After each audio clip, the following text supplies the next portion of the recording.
마태복음 5장 13절로 16절 말씀을 한 절씩 교독하고 마지막 절은 함께 읽겠습니다. 제가 먼저 13절을 읽습니다. 너희는 세상의 소금이니 소금이 만일 그 맛을 잃으면 무엇으로 짜게 하리요? 후에는 아무 쓸데없어 다만 밖에 버려져 사람에게 밟힐 뿐이니라. 너희는 세상의 빛이라. 산 위에 있는 동네가 숨겨지지 못할 것이요, 사람이 등불을 켜서 말 아래에 두지 아니하고 등경 위에 두나니 이러므로 집 안 모든 사람에게 비치느니라. 이같이 너희 빛이 사람 앞에 비치게 하여 그들로 너희 착한 행실을 보고 하늘에 계신 너희 아버지께 영광을 돌리게 하라. 아멘. 저희가 금요일 새벽기도 때마다 위하여 중보하는 구성감리교회 김효한 전도사님이 첫 번째 책을 썼습니다. 감사의 마음을 담아 책 앞에 몇 글자를 적어서 책 한 권을 주더군요.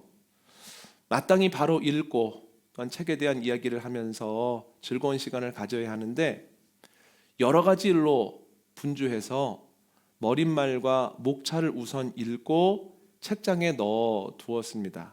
한 주, 두 주 지나면서 마음에 좀 짐이 되더라고요. 빨리 읽고 좀 코멘트를 하고 얘기했으면 좋겠는데, 근데 자꾸만 바쁜 일이 생겼습니다. 그런데 마침 코로나로 격리되는 기회가 있어서 가장 먼저 그 책을 집어 들었습니다. 그 책의 제목은 이렇습니다. 선의 비범성. 책 제목 자체가 벌써 비범합니다. 딱 보자마자 딱딱할 것 같은 느낌이 들죠. 전도사님은 책 제목에서 벗어나지 않는 내용으로 책을 썼더라고요. 하나님이 사랑하는 사람들은 어떤 상황 속에서도 비범해야 합니다 라고 하는 것을 반복적이고 집요하게 이야기하는 거예요. 예를 들어서 하나님의 사람들은 문화 속에서 비범해야 합니다. 이것이 하나님의 뜻입니다. 좋은 게 좋은 거야, 이것도 좋고 저것도 좋은 거야 해서 이것저것 다 받아들이면 하나님의 사람들이 비범해질 수 없다는 거예요. 그냥 단순히 평범한 사람들이 된다는 겁니다. 좋은 게 좋은 것 아니라 옳은 것이 좋은 거야 라고 하는 생각을 가지고 하나님의 말씀과 다른 결을 가지고 있는 문화를 단호하게 거부하고 밀어낼 때 그때 비로소 문화 안에서 비범성을 보일 수 있다, 이렇게 이야기를 하더군요. 또한 사회 경제적인 상황 속에서도 하나님의 사람들은 비범해야 합니다. 이것이 하나님이 우리에게 원하시는 바입니다. 다 먹고 살자고 하는 거야 하는 마음을 가지고 일터에 나가면 결코 비범할 수 없습니다. 그러나 노동은 하나님께서 우리에게 주신 선물이다. 노동을 통해서 사람이 사람답게 되고 하나님은 사람에게 행복을 주신다. 내가 하나님의 선물을 오늘 또 누려야 되겠다 하는 마음을 가지고 일터를 가면 같은 일을 하더라도 비범한 모습을 보일 수밖에 없다라고 이야기를 하는 겁니다. 책을 읽으면서 고집스럽게 복음에 걸맞는 삶을 산다는 게 무엇일까를 계속 고민하는 후배 전도사님이 있다는 것에 너무 행복하더라고요. 그리고 책을 읽고 난 다음에 계속해서 비범성, 비범함이라고 하는 단어가 제 머리를 떠나지 않았습니다. 그래서 오늘은 비범함에 대해서 한번 나눠보면 좋겠다 하는 생각을 가졌는데요. 먼저 여러분, 비범함이 무엇일까요? 김혜한 전도사님은 비범성을 설명하기 위해서 악의 평범성이라고 하는 것을 먼저 언급합니다. 그 부분을 제가 한번 읽어드리겠습니다. 화면을 보시죠. 한나 아렌트는 예루살렘의 아이만이 우리 주변에 성실하게 일하고 있는 어느 공무원일 수 있다는 사실을 밝힌다. 즉, 악은 지극히 평범하다. 악의 평범성은 어느 누구도 쉽게 악의 길에 편승할 수 있음을 보여준다.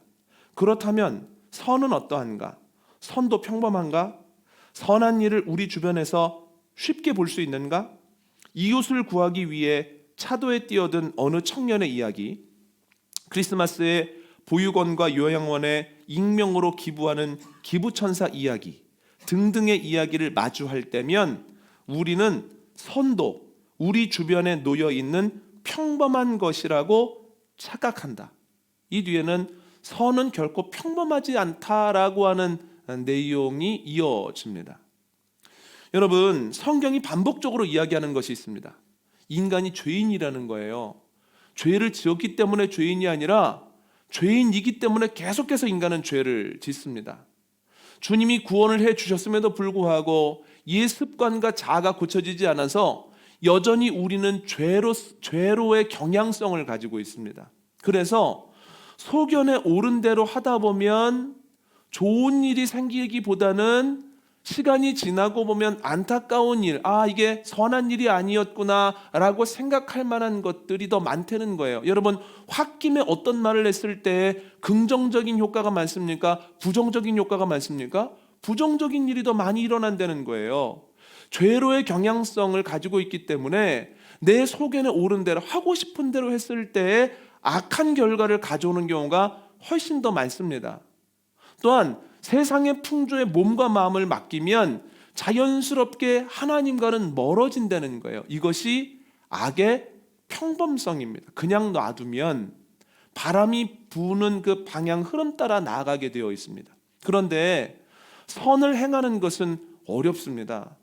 선을 행하기 위해서는 끊임없이 하나님이 뭘 원하실까?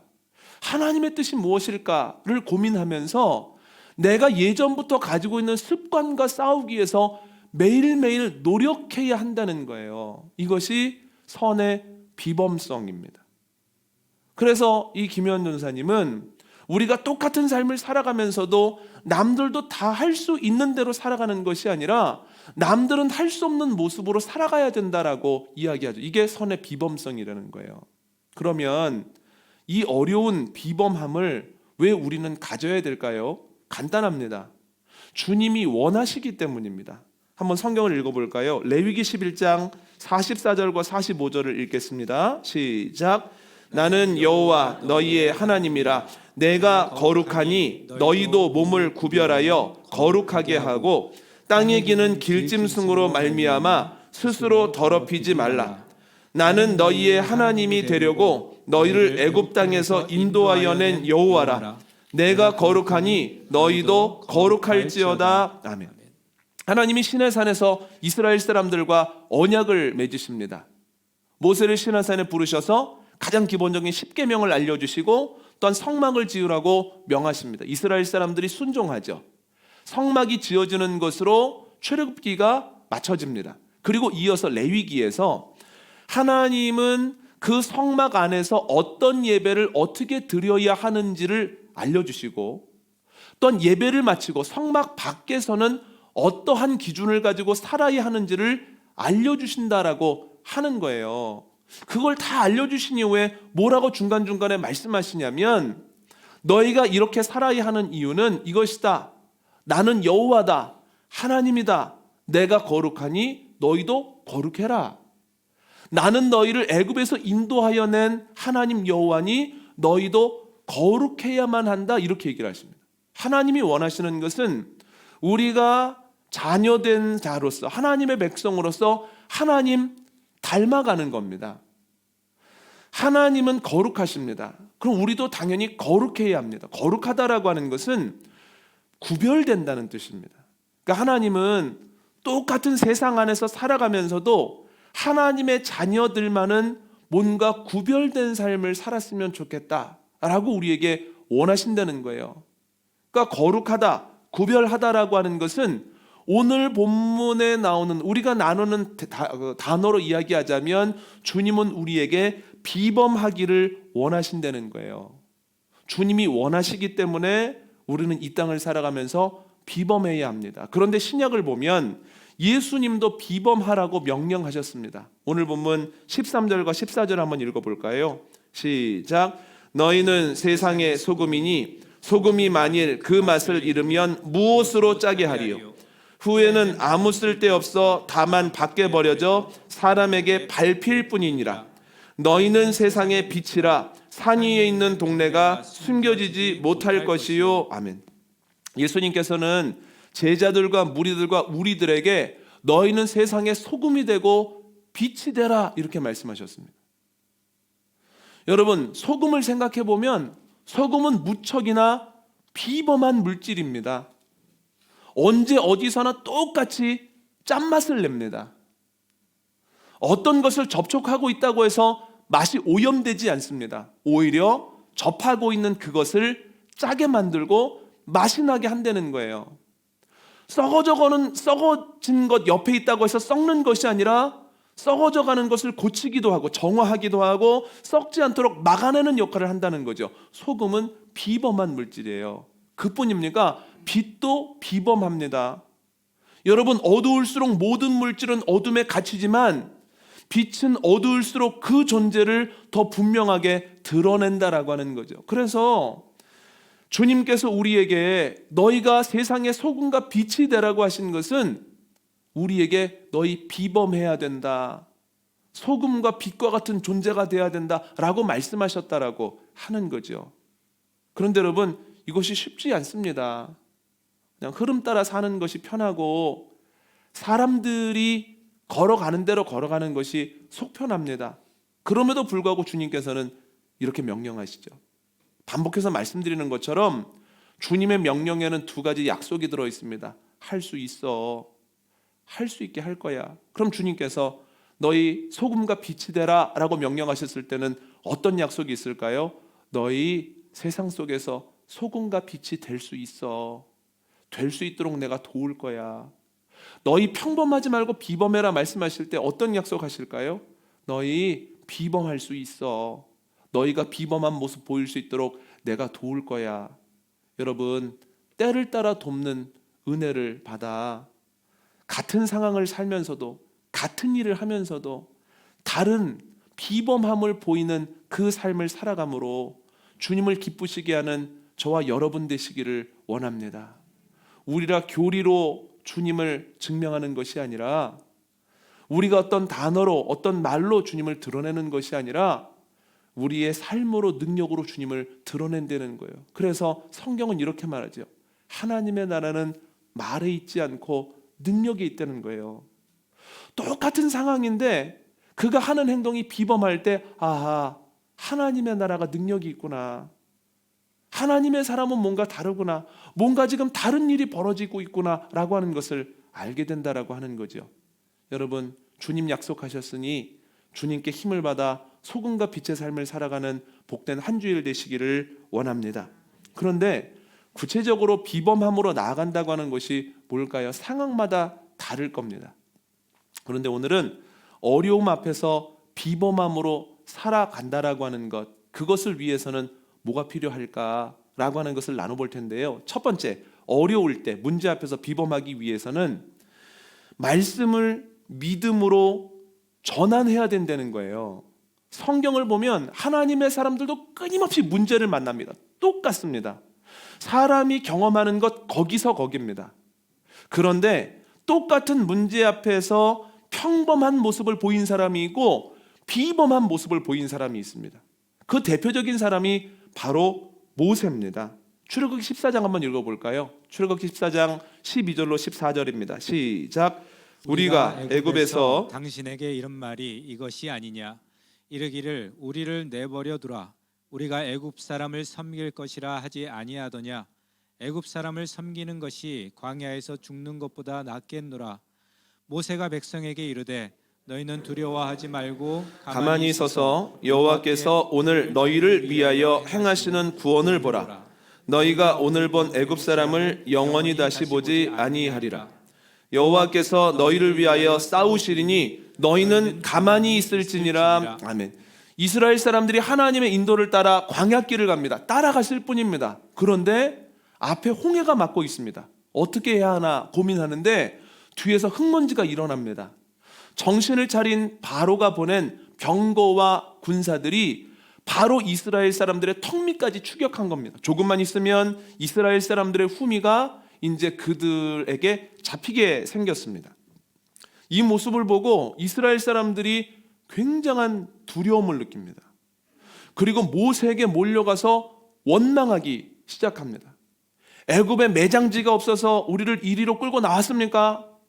우리가 애굽 사람들을 섬길 것이라고 얘기했는데 그렇게 고집스럽게 우리를 출애굽시켰는데 결과가 이게 뭡니까? 두려워하고 원망하다가 그래도 문제가 해결되지 않자 이제 본인들의 삶에 이미 결론을 냈다라고 하는 거예요. 여러분, 이건 평범한 모습입니다. 큰 문제를 만나면 두렵습니다. 어떡하지? 그러다가 왜 이렇게 어려운 상황이 되었나 누군가를 원망하고 싶습니다. 내 선택을 원망하든지 그걸 무엇인가 첨가했던 누군가를 원망하든지 해서 원망하다가 나중에는 결론을 내리죠. 안 되겠구나, 끝났구나, 내 삶은 원래 이런 거구나, 이렇게 생각하죠. 그런데 똑같은 상황인데 모세가 비범한 모습을 보이더라는 거예요. 이렇게 말합니다. 두려워하지 말아라. 너희는 가만히 있어 하나님이 너희를 위해 싸우시고 너희를 구원하시는 모습을 보아라. 너희가 오늘 본 애굽의 병사들을 영원히 앞으로 보지 않을 것이다. 뭐라고 얘기를 합니까? 하나님의 도우심으로 이 문제가 해결될 뿐만 아니라 이 문제로는 앞으로도 고민하지 않을 것이라고 모세가 이야기를 했다는 거예요. 여러분, 모세도 같은 사람입니다. 왜 문제 앞에서 두렵지 않겠습니까마는 그래도 그가 비범한 모습을 보이더라는 거예요. 왜 비범한 모습을 보일 수 있었을까요? 말씀에 믿음으로 반응했기 때문입니다. 그에게 주어진 약속이 있습니다. 한번 읽어볼까요? 출애굽기 3장 8절입니다. 시작. 내가 내려가서 그들을 애굽인의 손에서 건져내고 그들을 그 땅에서 인도하여 아름답고 광대한 땅, 젖과 꿀이 흐르는 땅, 곧 가나안 족속, 헷 족속, 아모리 족속, 브리스 족속, 히위 족속, 여부스 족속의 지방에 데려가려 하노라. 아멘. 하나님은 호렙산의 떨기 나무에서부터 지금에 이르기까지 모세에게 반복적으로 약속하셨어요. 내가 너를 통해서 이스라엘 사람들을 출애굽시킬 거다. 가나안 땅까지 인도할 거다. 이스라엘 사람들이 가나안 땅을 차지하게 될 것이다. 계속 약속하셨죠. 그리고 주님의 약속이 출애굽을 통해서 이루어지고 있고 지금도 인도하시는 중입니다. 여러분, 그 당시 애굽의 병거와 병사들보다 강력한 것은 없습니다만 그러나 그 강력한 것으로도 하나님의 약속을 끊어내거나 또한 하나님이 하시려는 일을 멈추게는 못한다는 거예요. 그래서 하나님이 이 위기를 어떻게 이기게 하실지는 자세하게 알지는 못하나 그러나 확실한 것은 여기가 우리의 결론이 아니고 가나안이 우리의 결론이다. 이 위기를 이길 뿐 아니라 다시는 이 어려움으로 고민하지 않을 거다라는 확신이 모세에게 있었다라고 하는 거죠. 여러분, 말씀을 믿음으로 받을 때 문제 앞에서 비범할 수 있습니다. 그런데 생각해 보면 이스라엘 사람들에게도 동일한 약속이 있었습니다. 여러분, 출애굽기 4장 29절 이하를 보면 모세가 아론과 함께 가서 장로들과 백성의 대표들을 만납니다. 그리고 하나님께서 당신들의 기도 다 들으셨습니다. 하나님께서 출애굽시킬 겁니다. 하나님께서 가나안 땅까지 인도하시고 그 땅을 선물로 주실 겁니다 라고 이야기했을 때 얼마나 감동을 받았는지 이스라엘의 장로들과 백성들이 머리 숙여 하나님을 경배했습니다. 약속이 똑같이 주어졌거든요. 그런데 차이가 무엇입니까? 똑같은 말씀을 받았음에도 불구하고 모세는 위기의 순간에 그것을 믿음으로 전환시키는 반면 이스라엘 사람들은 그것을 믿음으로 전환시키지 못하더라는 거예요. 그러니까 말씀이 없어서가 아니라 그것을 믿음으로 전환하느냐 그렇지 못하느냐에 따라서 문제 앞에서 비범함을 보일 수도 있고 문제 앞에서 낙심하고 원망하는 평범을 보일 수도 있다라고 하는 거죠. 그렇다면 우리가 해야 되는 것이 무엇입니까? 우리에게 이미 주어진, 반복적으로 주어진, 지금도 유효한 주님의 말씀을 위기 앞에서 믿음으로 전환시키는 겁니다.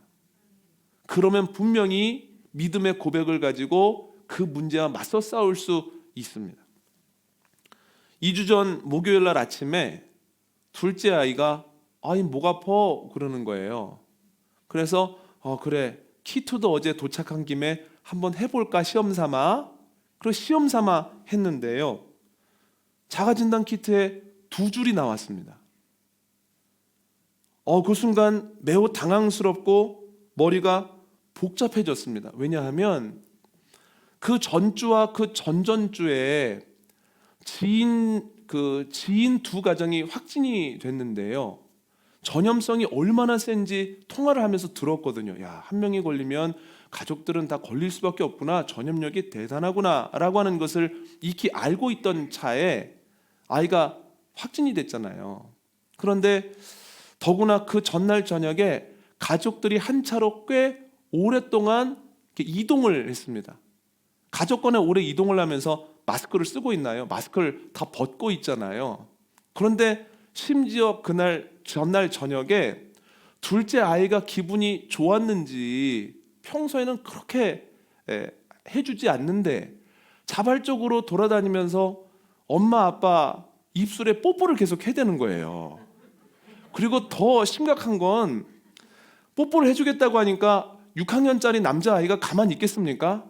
막 도망가는 거예요. 나한테는 뽀뽀하지 말라고. 그랬더니 기분이 얼마나 좋은지 자기 입술에 손을 탁 해가지고 오빠 입에다가 막 몇 번을 대는 거예요. 그 영상이 떠오르면서 아하, 시간 문제지 모두 두 줄이 나오겠구나 라고 하는 생각을 했습니다. 가장 먼저 고민되는 게 예배더라고요. 아무리 생각해도 두 줄을 예배당에 가지 못할 것 같은데 어떻게 해야 되나 해서 사랑하는 두 분의 목사님께 전화를 각각 드렸습니다. 제가 상황이 이렇습니다. 그런데 PCR 검사를 온 가족이 받았는데 아이만 양성이고 저희는 괜찮다고 하는 경우에는 이번 주에 김성민 목사님이 예배를 집례해 주시고, 만약에 저까지 양성이 나중에 나오게 되어지면 조정택 목사님이 두 번째 주에는 말씀을 인도해 주시면 되겠습니다. 이렇게 말씀을 드리고 두 목사님이 이제 예배를 급히 준비하기 시작했습니다. 첫째 주에 김성인 목사님이 예배를 담당하셨죠. 그리고 이제 시간이 지나서 금요일이 되었는데요. 이제 그 주간은 조정택 목사님이 설교하시는 날입니다. 그래서 주님께서 또 은혜를 부어달라고 중보기도를 하다가 문득 아내와 함께 조정택 목사님이 확진되거나 가족이 확진되면 어떻게 할까? 이런 이야기를 잠깐 했는데요. 그날 저녁 11시 30분에 전화벨이 울렸습니다. 그래서 봤더니 조정택 목사님이에요. 이름만 봤는데 만감이 교차합니다. 아, 이 시간에 전화한 걸 보면 분명한데. 그래서 전화를 받았는데 역시 그 시간에 전화할 만한 일이었습니다. 그러니까 막내 아이가 진단 키트로 해봤더니 양성이 나왔다는 거예요. 주일날 예배당에 못 오게 됐습니다. 금요일날 밤 11시 반인데 어떻게 해야 될까? 그런데 갑자기 걱정이 되지 않고 갑자기 마음속에서 담대함이 생기는 겁니다. 두 가지 말씀이 떠올랐기 때문인데, 첫 번째는 요한복음 말씀이 생각났습니다. 주님께서는 신령과 진정으로 예배하는 자들을 찾으신다. 이건 뭐냐면 주님이 예배를 책임지신다는 거예요. 내가 예배를 책임질 테니, 내가 은혜를 준비해 놓을 터이니 너희의 몫은 예배 걱정하지 말고 신령과 진정으로 예배할 수 있는 마음의 상태 준비하는 게 너희 몫이다. 예배는 걱정하지 말아라. 이런 확신이 하나가 들고, 두 번째는 고린도전서에 나오는 말씀, 주님께서는 시험을 당할 때 피할 만한 길을 내신다 하는 마음이 들었습니다. 그 말씀 두 가지가 생각나는 순간 갑자기 담대해졌습니다. 그래, 주님께서 예배를 책임지시겠지. 주님의 예배인데. 그리고 또한 피할 길을 내시겠지. 그랬더니 기대가 되더라고요. 그런데 여러분, 지난주 지지난주 하나님께서 우리에게 넉넉한 은혜를 주셨습니다.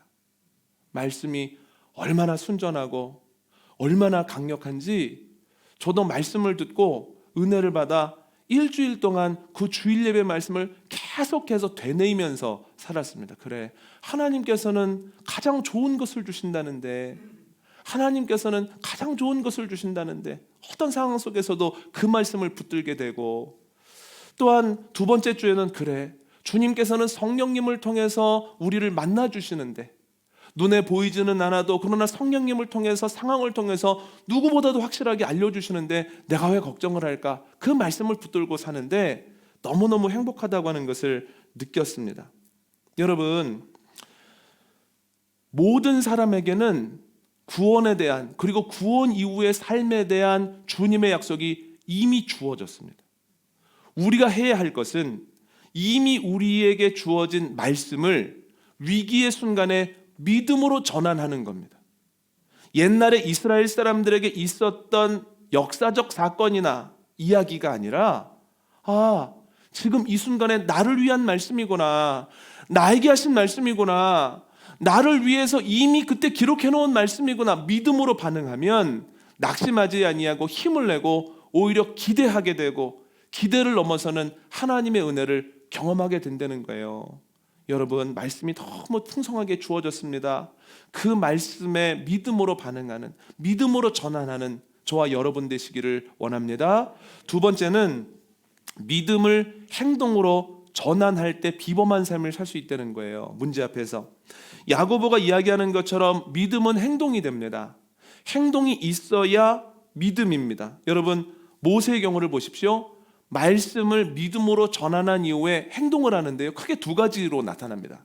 첫 번째, 비범한 행동이 뭘로 나타나냐면, 사람들에게 가서 우리 믿음으로 반응합시다, 문제에 반응하지 말고 우리 약속에 반응합시다, 이렇게 소리칩니다. 여러분, 두 번째는 뭐냐면, 하나님께 나아가 주님, 제가 지금 해야 되는 게 뭘까요? 제가 믿음으로 이게 말씀이 받아지는데 제가 뭘 하면 되겠습니까? 그러니까 주님 뭐라고 말씀하십니까? 이스라엘 사람들한테는 앞으로 나아가라고 하고, 너는 이 지팡이를 들고 그 손을 바다를 향해 뻗어라. 그럼 그 다음부터는 내가 일을 하겠다. 모세가 그대로 순종하였을 때 그 앞에 있었던 홍해가 동풍으로 갈라서 이스라엘 사람들이 나아갈 수 있었다라고 하는 거예요. 말씀을 믿음으로 전환하고 믿음을 가지고 행동할 때 그것이 비범함으로 드러나게 되어 있다라고 하는 거죠. 여러분, 방금 말씀드렸던 것처럼 첫 번째 예배를 드린 후 가장 좋은 것을 주시는 하나님을 붙잡고 한 주를 살았습니다. 그런데 몸이 아주 힘들 때는 이 여러 가지 생각이 안 들었었는데요, 이제 몸이 어느 정도 회복이 되면서 이제는 조금 살 것 같은데 하는 생각이 들면서 자꾸만 여러 가지 생각이 드는 거예요. 그 중에 가장 큰 게 뭐였냐면, 목회자가 아무리 그래도 조심하지 않고 가장 먼저 코로나에 확진됐다는 게 좀 부끄럽다, 이런 생각이 들기도 하고요. 그런데 가장 좋은 것을 주시는 하나님이시라는데 여기에는 하나님의 어떤 뜻이 있을까? 이런 생각이 드는 겁니다. 그런데 시간이 지나면서 가까이 있는 이 생명문교 공동체 안에 확진자들이 생기는 거예요. 목회자들로부터 연락이 오더라고요. 그래서 조정택 목사님 가족 연락이 오고, 또 이틀 지나니 김성희 목사님 가족에게 연락이 오고, 또 한 3일이 지나니 조세재 목사님 가족에게 또 연락이 왔습니다. 이게 웬일이야? 하는 생각이 들었습니다. 그 다음에 이제 교우들도 조금씩 확진이 되기 시작하더군요. 그래서 이제 통화를 하게 됐습니다. 어떻게 해야 되는지, 어떻게 하는 것이 좋을지 통화를 하는데요, 통화를 하다 보니까 저와 아내가 통화를 하는데, 통화를 하다 보니까 제가 기본적으로 알고 있는 몇 가지가 있더라고요. 첫 번째는 뭐냐면, 처음 확진을 받았을 때 얼마나 당황스러운가, 그리고 갑자기 찾아오는 두려움은 어떤 것들인가, 이런 것들을 알겠더라고요. 첫 번째는. 두 번째는 뭐냐면, PCR 검사를 받으러 가기 전에 주저하게 되는 그 마음이에요. 그러니까 아이가 양성을 받으면서 온 가족이 검사를 받아야 되거든요. 온 가족이 가서 검사를 받았는데 다 양성이 나오면 그래도 좀 표현이 그렇습니다만 좀 깔끔할 텐데, 가족이 가서 받았는데 첫 번째는 아내가 양성이 나왔습니다. 그리고 첫째 아이는 재검, 저는 음성. 그래서 그 다음날 또 가서 첫째 아이가 받았는데 첫째 아이가 양성이 나왔습니다. 그리고 하루 있다가 제가 증상이 나와서 그 다음날 또 PCR 검사를 받으러 갔습니다. 그러니까 4번을 간 거예요, 5일 동안. 그런데 갈 때마다 주저하게 되는 게 뭐냐면, 줄이 길게 서 있습니다. 그리고 몸이 안 좋은 상태에서 바람이 부는데 아이와 함께 서 있다라고 하는 것, 혹은 스스로 기다린다라고 하는 것이 갈 때 갈까 말까 주저하게 되는 마음이 있는 거예요. 그러니까 그냥 그런 일이 아니었다면 어딘가를 지나가면서 저희 줄이 많이 섰네, 많이 기다려야 된다는데, 이런 정도가 아니라 교인들과 대화를 할 때 PCR 검사를 받으러 가기 전에 가기 싫기도 하고 두렵기도 한 그 마음이 자연스럽게 느껴지더라고요. 세 번째는 코로나로 인한 몸의 어려움을 좀 알겠더라고요. 뉴스에서는 가벼운 감기와 같다라는 이야기가 많이 나오는데, 아이들은 그런데요, 저의 경우에는 가벼운 감기라기보다는 조금 만만치 않은 독감에 가깝더군요. 그래서 만만치 않구나. 또한 어른들은 특히 조심해야 되겠다, 이런 생각을 했습니다. 네 번째는 기도와 위로가 주는 힘이었습니다. 교우들이 기도해 주시고, 또한 기도하는 가운데에서 또 응원해 주시고, 또 사랑해 주실 때마다 힘이 나는 거예요. 제가 이 말씀을 드리냐면, 이것을 바탕으로 전화 통화를 하는데요, 그냥 이런 일이 있구나, 확진이 되셨구나 하는 마음을 가지고 통화를 하는 것이 아니라 마음이 깊이 쓰이는 가운데에서 진정으로 더 깊이 통화를 하게 되더군요. 그리고 무엇인가 경험했던 것들을 나눌 수 있고, 또한 작지만 그분이 위로를 받을 수 있도록 무엇인가를 또 할 수 있었습니다. 그래서 두 번째 주간을 지나면서 느낀 게 뭐냐면, 이 또한 주님의 뜻이 있었구나 하는 생각을 하면서, 문제 앞에서 내가 어떻게 해야 되겠습니까? 이것을 왜 나에게 경험케 하십니까? 라고 하나님께 물어보면, 하나님께서는 분명히 그 안에서 의미를 찾게 하시고, 그 의미를 가지고 행하게 하시며, 그 행함이 비범으로 나타난다라고 하는 거예요. 그래서 오히려 주님, 이것도 감사합니다, 이것을 가지고도 주님 일하셨습니다 라고 고백하게 된다라고 하는 거죠. 설교를 준비하면서 몸의 약함이나 마음의 어려움을 경험하는 교우들 몇이 생각이 났습니다. 여러분, 약함이라고 하는 것 좋은 것은 아니지만, 그러나 주님께서 성경 말씀을 통해서 약속하시기를 너의 약함을 통하여 내 강함이 드러나게 될 것이다, 하나님 나라가 확장될 것이다, 분명히 약속하셨습니다. 여러분, 약함 앞에서 주님, 그렇다면 제가 뭐 해야 될까요? 뭐 하기를 원하십니까? 라고 물어볼 때 그 약함을 통해서 일하시는 주님을 경험하게 되시고, 또한 그것을 통하여 비범하기를 원하시는 하나님의 마음을 기쁘시게 해드리는 저와 여러분 되시기를 원합니다. 오늘 말씀 정리하겠습니다. 주님께서는 우리에게 비범하라고 하십니다. 그래서 쉽지 않지만 우리는 비범해야 한다라고 하는 거예요. 우리가 특히 문제 앞에서 비범하기 위해서 해야 되는 건 두 가지인데요, 첫 번째는 말씀을 믿음으로 전환하는 겁니다. 모든 기독교인들에게는 이미 하나님께서 주신 말씀이 있습니다. 그 말씀에 믿음으로 반응할 때, 믿음으로 말씀을 전환할 때 우리가 두려워하거나 원망하거나 낙심하지 아니하고 비범한 모습을 볼 수 있다는 거예요. 두 번째는 그 믿음을 가지고 행동할 때에 비범할 수 있습니다. 믿음 가지고 사람들을 독려하고, 또한 믿음 가지고 주님, 제가 무엇 하면 되겠습니까? 주님이 원하시는 것을 하겠습니다 라고 하는 마음을 가지고 나아갈 때 주님께서는 어려움 앞에서 비범하게 하시죠.